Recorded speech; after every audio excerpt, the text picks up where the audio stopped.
donc d'abord pour vous remercier d'être au rendez-vous de cette audience importante, capitale pour le quotidien, qui est, comme vous l'avez compris, l'enjeu aujourd'hui, c'est d'obtenir une prolongation de la période d'activité du quotidien, d'éviter sa liquidation sèche, qui serait évidemment une catastrophe pour nous et pour l'ensemble des lecteurs.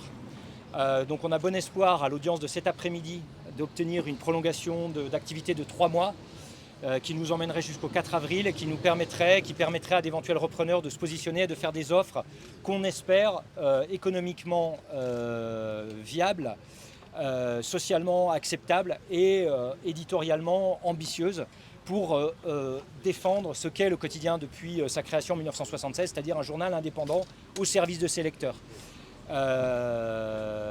Les indicateurs aujourd'hui sont plutôt positifs grâce, il faut le dire, au soutien à la trésorerie qu'on a reçu de la région qui nous permet de boucler une deuxième période d'activité jusqu'à fin mars, début avril. Tout l'enjeu maintenant, encore une fois, c'est que des repreneurs se positionnent et on lance un appel aux milieux économiques locaux ou autres pour se positionner. Nous, on pense que le quotidien est un journal qui a un avenir, qui a sa place. On le voit avec le soutien qu'on reçoit sur les ondes, dans des rassemblements qu'on organise, notamment lors de la journée porte ouverte où un certain nombre d'entre vous étaient présents le samedi 2 décembre.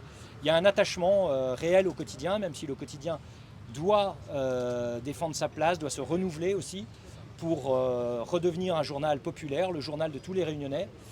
C'est l'engagement qu'on prend, nous, dans la procédure qui s'ouvre.